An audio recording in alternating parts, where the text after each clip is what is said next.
I can now say, based on the totality of information, that there are reasonable grounds to believe Samuel is deceased and that his death is criminal in nature. Tonight, Edmonton police give an update to the case of missing teen Samuel Bird. When we raise the flag, we honor the survivors who struggled for so long and have had that truth held and heard within. The raising of the residential school survivors flag on Parliament Hill. Events like this, and other people are doing events across the country as well, they're important and they're going to grow. And the Reconciliation Through Art Festival wrapped up in Almonte, Ontario.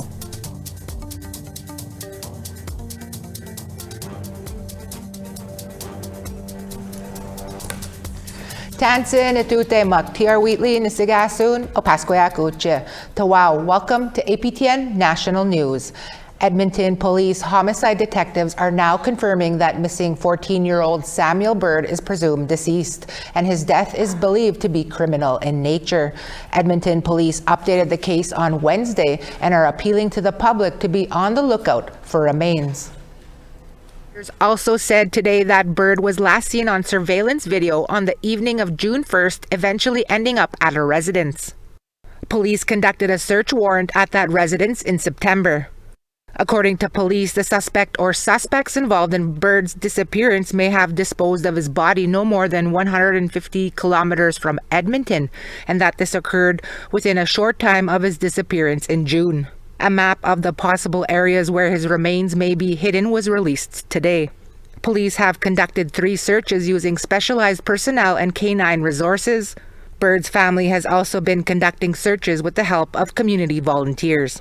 After an intensive 4-month police investigation, what occurred to Samuel in the hours after he left his mother's residence remain the subject of this investigation. I can now say, based on the totality of information, that there are reasonable grounds to believe Samuel is deceased and that his death is criminal in nature.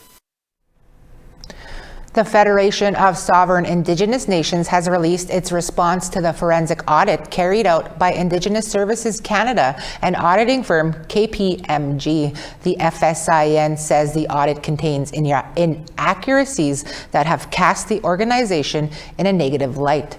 Video journalist Rachel May has the story. The FSIN has released a written statement and a 10-page fact sheet in response to the September 26 summary of the Indigenous Services Canada KPMG forensic audit. The summary said $34.2 million in expenses from 2019 to 2024 was categorized as either questionable, ineligible, or unsupported. The FSIN says their response is based only on the summary because they haven't received the full report. The statement, which is not attributed to any specific person, says the classification of $23.5 million in personal protective equipment during the COVID-19 pandemic as questionable is baseless. The Federation says every transaction within the PPE category is accounted for, and their actions during the pandemic saved lives. The FSIN also says they had just 10 business days to respond to 717 questions about transactions spanning 5 years. The FSIN also said unapproved travel costs are reimbursed by employees. Executive raises were agreed upon by the organization's Treasury Board. Clerical errors were behind overpayments to past employees. The Treasury Board signed off on samples that ISC flagged as unapproved. The statement closed by saying many First Nations lack the capacity to handle audits of this scale, and that limited funding and short timelines set them up for failure. APTN has reached out to FSIN Chief Bobby Cameron and Indigenous Services Canada for comment. We haven't heard back yet, and we will continue to follow this story. Rachel May, APTN National News, Saskatoon. Truth and reconciliation events continued in Ottawa on Wednesday with the raising of the residential school survivors flag on Parliament Hill. The flag was first raised in 2022.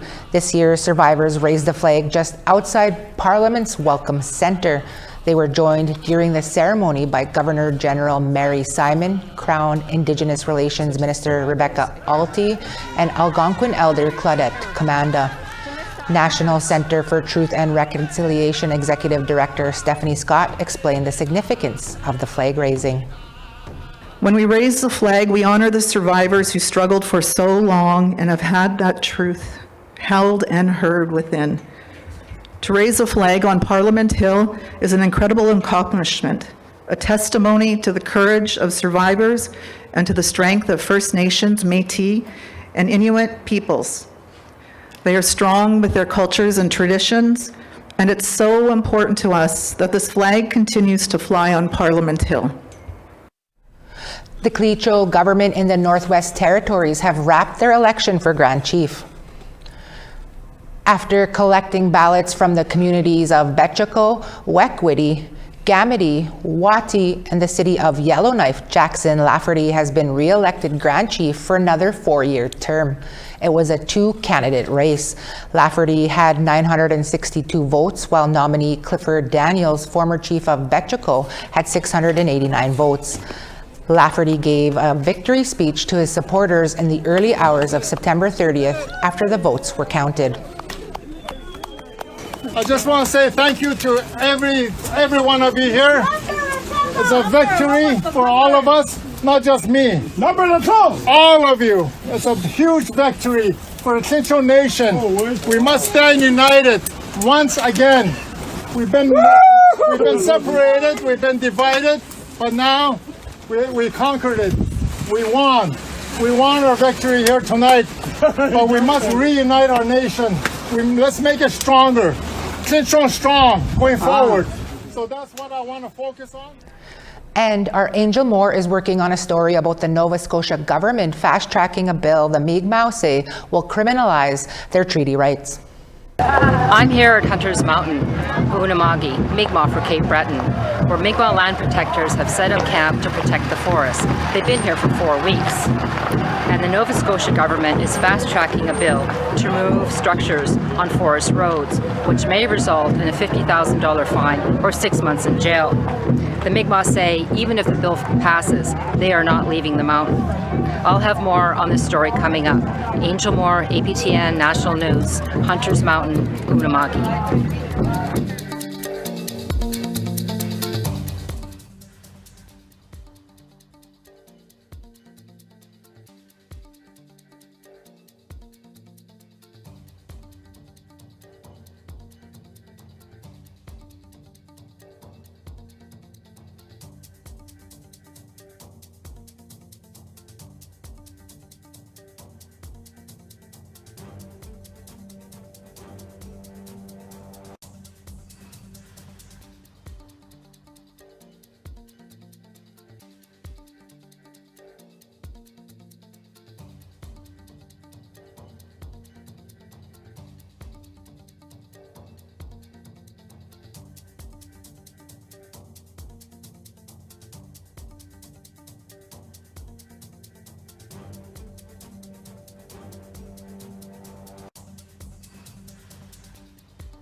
Pitigwe, Pitigwe.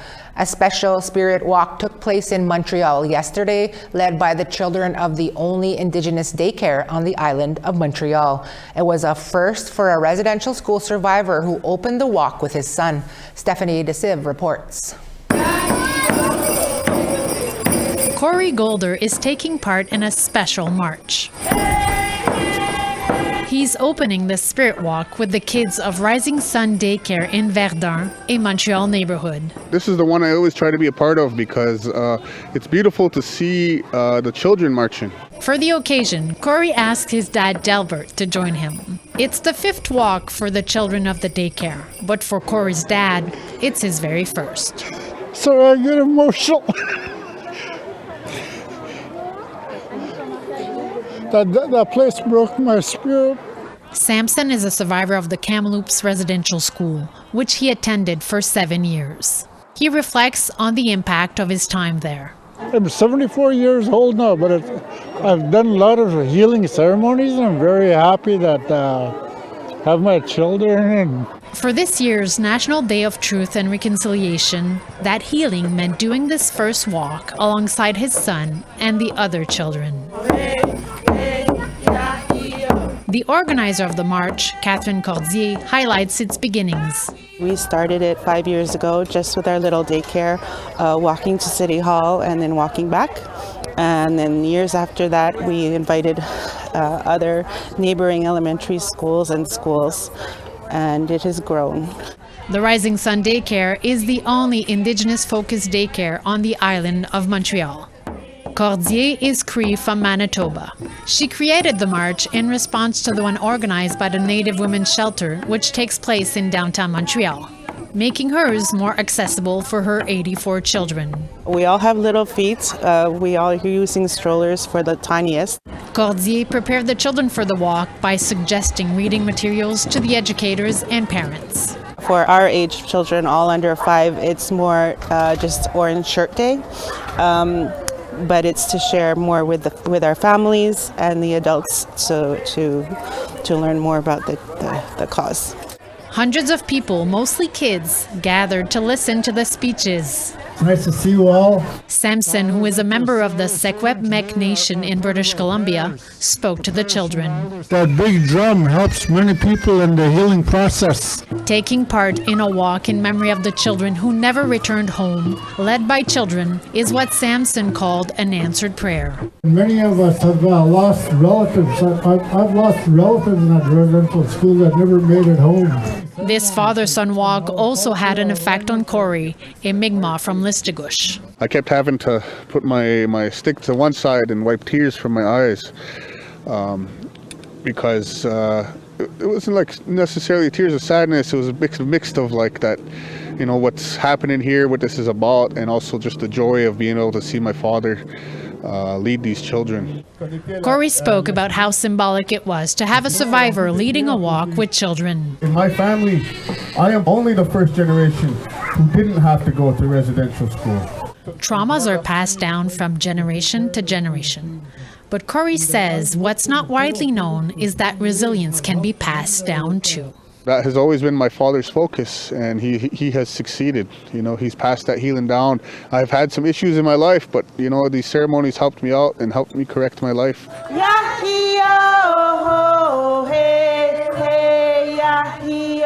Stéphanie Desève, APTN National News, Montreal.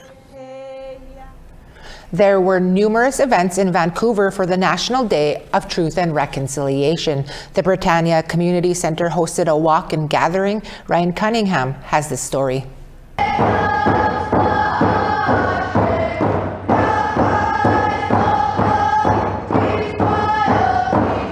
As Truth and Reconciliation Day events marched across the country, Indigenous and non-Indigenous people had time to reflect on what Orange Shirt Day means to them, including Florence Ranville from the Pine Creek First Nation in Manitoba. You know Phyllis Webstad's story about her going to Indian residential school, and she only had her orange shirt, and obviously that was even stripped of her from any memory from where she was from and with her parents or her family. And I also have 2 grandmothers that went to residential school, And I myself was raised in Catholic schools. So there's a history there and I can understand it. This is the 4th year the Britannia Community Services Centre in East Vancouver has hosted this event. Although Britannia is a non-Indigenous organization, Suzette Amaya is the manager and producer for this event. My role is really to bring reconciliation to the community and help make reconciliation more of an action plan of having Indigenous staff, Indigenous programming, knowledge keepers, and I'm just honored to be able to coordinate this event today. Well over 500 people of all ages joined the march and events throughout the afternoon.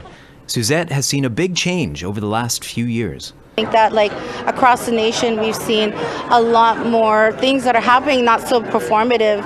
We're seeing it in schools that people are being educated, and we're just, bringing more awareness that we're still here and that we're resilient. As a sea of orange swells across Canadian streets, more and more Canadians are paying their respects to the children who never came home and the trauma left in their wake. Ryan Cunningham, APTN National News, Vancouver. Fort White Alive is a wildlife preserve and organization that offers teaching through nature in Winnipeg, Manitoba. This year, they recognized National Day for Truth and Reconciliation by organizing an all-day event. Julia Ross was there. People are not alone, and we're all people and gather, good community here, and that's what it's about, and support each other. So it's nice to see a whole bunch of orange shirts. Jason Parento lit the sacred fire to kick off the day at Fort White in Winnipeg. He says he was there in 2010 when the first TRC statement gathering was led by Justice Murray St. Clair at the Forks in Winnipeg. That place was just full of people from all over, and it was a historic time. And so at that time, I was really young then too. And at that time, the uncles at the time, as these things were mentored into these things, they asked me, approached me to light the fire. And so at that time we did. And it certainly can't imagine how it's come this far 15 years later. He says being able to practice his culture openly feels good and reminds him of the elders before him. I know for my family and others, it wasn't allowed, and they weren't in fact taught some of these things. So anytime we have a chance to practice in this time, it's because those elders before us stood up and allowed us to do it. Parento held a powwow demonstration during the morning once the fire was lit. Cheryl Wirch designed a star blanket for Fort White 3 years ago, and her design is now a permanent installation in the floor of Fort White's newest building.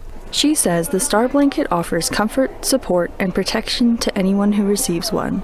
And with Fort White, when they approached me and asked me to do this, I had no idea where it was going to take me, and it's here today from 3 years ago. And I just thought, Fort White, oh yeah, I've heard of it, but I didn't know it was an actual family. Wirch was invited to talk about star blankets and their importance to teach those wanting to learn at Fort White during the day. She says she didn't grow up knowing that her family was impacted by residential school. My dad, he was from Long Plain, and he was in residential school. I was adopted, and all my life I thought that we were never affected by residential school because I was adopted and I was raised by a non-Aboriginal family and blah, blah, blah. But that's furthest from the truth. We are all affected.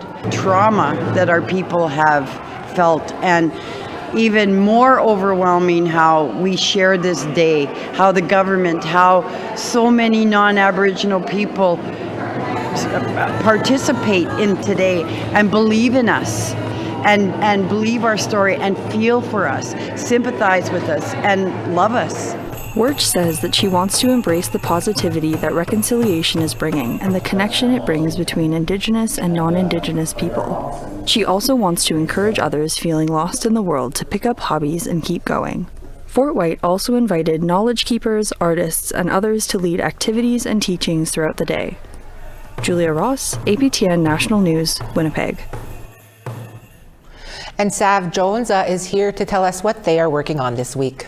Just by showing I'm at the Manitoba Legislative Building where a protest is ongoing calling for the resignation of Cabinet Minister Nahanni Fontaine. The protest is put on by mainly Charlie Kirk supporters, an American right-wing activist who was assassinated last month. So far, we've heard from 2 Indigenous speakers calling for Nahanni Fontaine to resign from her position.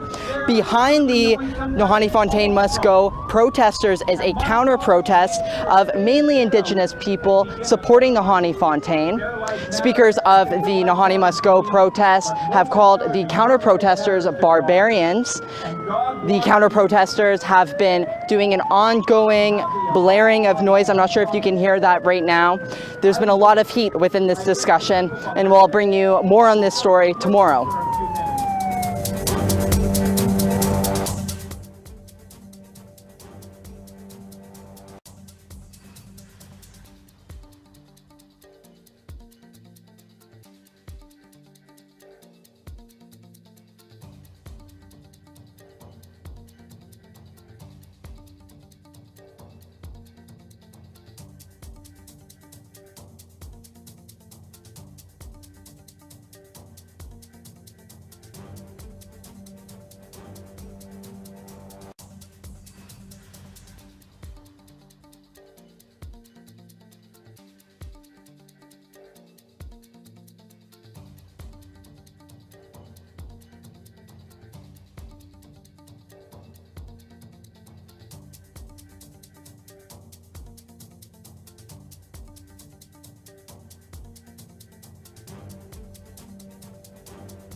Wow, welcome back. Time now for our photo of the day.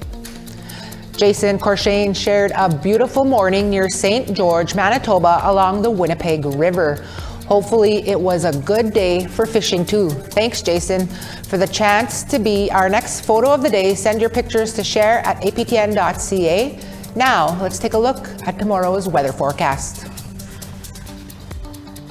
Starting on the East Coast, Charlottetown 14, Halifax 15. Inukjuak 8, Nain 6, Saguenay 15, Quebec City 16, North Bay 17, Sault Ste. Marie 20, Big Trout Lake 17, Kapuskasing 21, Churchill 8, Puckatawagan 13, Barons River 17, Dauphin 26, North Battleford 15, Yorkton 23, Uranium City 9, Buffalo Narrows 11, moving west, Peace River 13, Grand Prairie 18, Red Deer 19, Lethbridge 20, Kamloops 18, Campbell River 12, Dease Lake 9, Prince Rupert 11, up north, Rock River 2, Dawson 6, Norman Wells 6, Fort Simpson 17, Tuktoyaktuk 2, and Nuvik also 2, Cambridge Bay 1, Chesterfield 5, Resolute -7, Igloolik 2 degrees.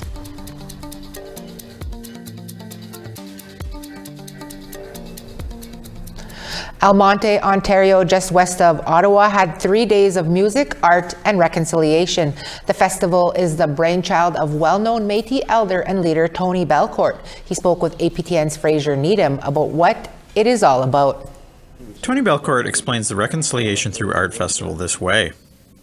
Storytelling is incredibly important. That's how you get the message across. And our people tell stories in many ways, not just around campfires and in our teepees and our tents and in ceremony, but we teach through film. Our stories come out in the voices of our people and our singer-songwriters. The 3-day festival brings together an eclectic blend of Indigenous artists, musicians, and filmmakers. Some of them include Jason Berg, Patty Belanger, and Amanda Pierce. Jennifer Brandt, Amanda Riom, and Kevin Schofield are a few of the musicians featured on the music bill. Located in the heart of the Ottawa Valley, Belcourt says the festival will be attended largely by non-Indigenous people, but he also says this is part of the point. What we're doing is we're breaking that barrier of curiosity that non-Indigenous people may have about who we are. They're feeling more comfortable, and we make it feel comfortable for them to get to engage with our people face to face. Come and talk to the artists, come and see the musicians, talk to them, come and see this beautiful film, get in a discussion with the filmmaker. Artists have their works on display at the Mississippi Valley Textile Museum, while musicians take the stage at the Almont Old Town Hall. There's also a water walk outside the town hall. Belcourt admits with the high cost of living and the constant threat of American tariffs dominating the news headlines these days, reconciliation may have lost some momentum in the past year. But he says this is all the more reason festivals like this one need to be held to ensure it is never far from the public consciousness. Events like this, and other people are doing events across the country as well, they're important and they're going to grow. We're not ever going to keep this out of the mind's eye. Lots of Canadians still have not twigged on to what the stories are, what the truths are, what happened. They still don't know. Fraser Needham, APTN National News, Ottawa. And that's your APTN National News for this Wednesday, October 1st. It's October already. I'm TR Wheatley. It's been a pleasure to be here with you. Both Creason Adjacote and Dennis Ward are back here behind the desk tomorrow. Until then, from all of us at APTN to all of you, Agase, Gitam, Gigawapa Mitinano.